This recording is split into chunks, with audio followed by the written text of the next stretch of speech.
The hell?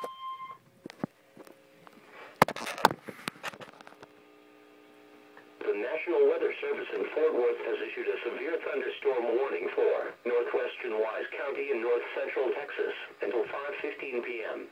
At 4:29 p.m., National Weather Service meteorologists detected a severe thunderstorm capable of producing ping-pong ball-size hail and damaging winds in excess of 60 miles per hour.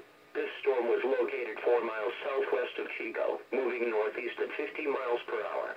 The severe thunderstorm will be near Albert and Decatur around 4:40 p.m. For your protection, move to a sturdy shelter until the storm has passed. If you are caught outside, seek shelter in a strong building and stay inside, away from windows until the storm has passed.